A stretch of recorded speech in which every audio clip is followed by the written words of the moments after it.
What's up, everybody? It's Denise Salcedo. Welcome back to the Up Next Fighting YouTube channel. With me right now, he is making his Up Next Fighting debut at UNF 16, Jeffery Craig. Jeffery, it is so nice to have you out here, man. You're going to be making your debut pretty soon in a pretty big matchup. You're going to be fighting Dion for the Vacant Welterweight title. Man, that's a lot in there. How are you feeling? Yeah, I feel good. I feel great about it, honestly. This is a fight that I asked for actually prior, whether it was for the belt or not. So this is something I've wanted for a while. So tell us about it. You said that you asked for it. How did you ask for it? When did it come about? And when you finally got the yes, what was your reaction to that? So I've been wanting it for a little while. I couldn't really tell you how long but when I asked for it probably back in December before I went and cornered Tony Ferguson. And we were getting some things together with it. And George said that's the matchup he was trying to make because I'm a striker. Dion's predominantly a striker. He has gone to the ground before in fights, but predominantly a striker. So I was stoked when he said yes. You know, I didn't know if he was going to say yes or not, but and I was even more stoked to find out it was for the belt.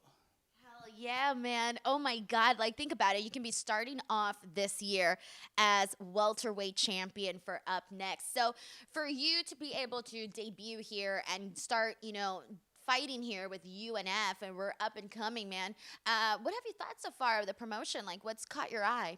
The production is pretty gnarly, to be honest, dude. Like, I've never had to go somewhere for a media day before until after weigh-in, so it's kind of wild. It's a great production. It's a great show. George knows what he's doing. Obviously, he's been around the game for a long time. I'm excited to see it. I've never been to a UNF fight, so I'm excited to see how everything is run and stuff. Man, I can tell you already. You expect some high energy, sold out, really good, just like vibe, a really good night of fighting. So, with that being said, obviously there's going to be a lot of people here that you're going to be new to. They don't know who Jeffery Craig is just yet. So, Jeffery, can you tell us a little bit about who you are, what your background is, and just so that people get to know you a little bit more? Yeah, I started fighting training when I was 13.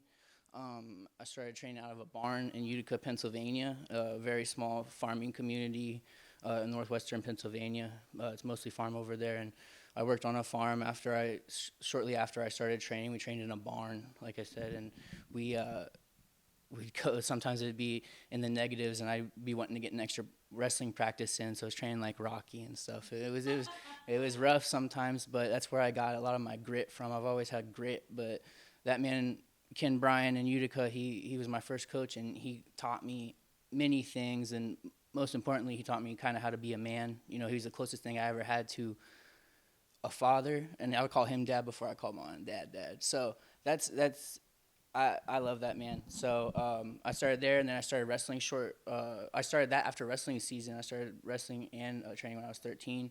I wrestled throughout high school and middle school. I made it to states. I didn't place or nothing.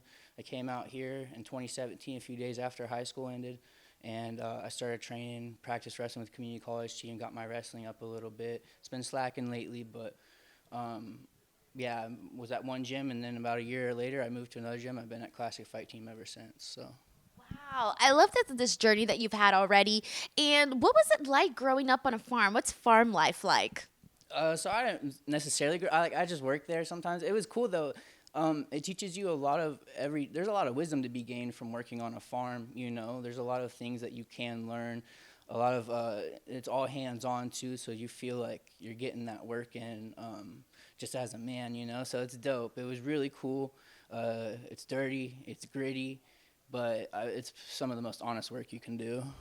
What was your fave thing about the job, and what was the absolute worst? Like the thing that you're like, I don't miss that. My favorite thing was probably I liked feeding the cows and the chickens and stuff, and helping out with he had a Christmas tree farm as well, so I liked helping out with that.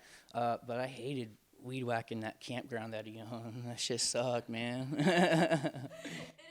Right? Oh my gosh. Well, it sounds fun. It sounds like a hard job though, for sure. So kudos to you and to anybody who does it. It's funny too because just the other day, and I know for some people they're gonna be like, "What?" But just the other day, I learned what udders were.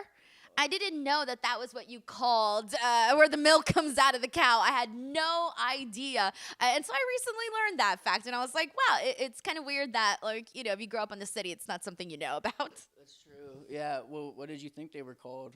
I have no idea. Honestly, I was just like, I don't know, the little things where the milk comes out, and that was about it. But udders, I didn't even know was a word, like a real word. It's all right, man. We learn something new every day, you know.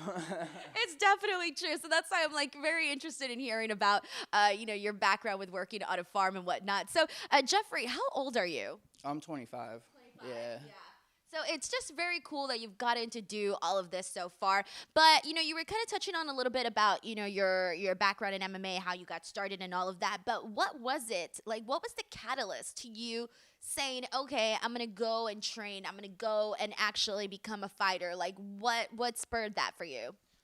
So, I mean, I always had a thing with, like, fighting, like every little kid, action movies and all of that. Like I said, I was timid, so I never really got into like fist fights a whole bunch. My mom made me get my first fight actually when I was 5 to a bully. My mom was a scrapper back in the day herself, so to see her son getting bullied is something that she didn't take lightly. So she forced me to get my first fight, and it worked out for me. But I was 13, I was getting bullied, and wrestling wasn't cutting it. I had no discipline, I had no hard work, and that's something I had always craved growing up without a father. You know, that's something, as you know, I think a lot of men crave when they have a lack of fatherhood in the household. So that's something I always craved, and I was getting bullied, and I went and joined up, and I had said I wanted to fight from then on, and I honestly, John Jones was my favorite fighter when I first started, and I thought I was going to fight him one day. I thought I was going to be a little bit bigger, but it's all right. 170 it is. But I kept trying to kind of changing career paths, like, oh, okay, maybe I'll fight a little bit, but I want to do this, or I want to do this.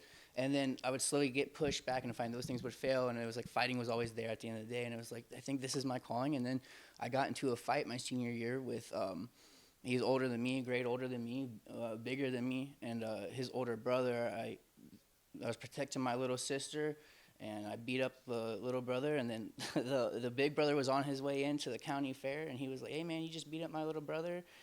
And I could have tried to talk him down. It would have been the smart thing to do, but my first response was, yeah, man, you can get some too.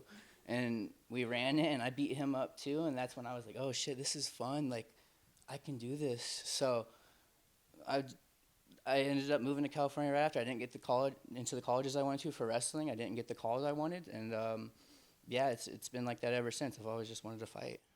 It's so crazy how many people, when I've asked this question, they tell me this like a similar story where it was like bullying, they got into fights, and it's something that you would think like, oh my God, it's so bad, it's so awful. But then in a way, you sort of like ended up finding yourself and finding out what you wanted to do and this like desire that you had to do it. So, you know, it worked out for you. Yeah, no, it definitely worked out, and it's not to say like this is the smartest career path, but. And obviously we get into the sport because not only do we probably like fighting, and sometimes it is a test for certain people. They want to test themselves, and if they want to make a career out of it, that's cool as well. But at the end of the day, it's kind of just insecurities on top of insecurities. Like, what normal person wants to go and fight another man in a small area that they have no beef with, but they're down to kill anyways? It's like we all have our issues, and we got into it, and thankful for those insecurities. I'm working on them every day, but this is my life now, and I'm glad it's worked out this way. It definitely has, man. Well, I'm excited for you. I cannot wait to see you at Up Next Fighting. Thank you so much for chatting with us. And to everybody watching, thank you very much. Do not forget to subscribe to the channel, and we'll catch you on the next one.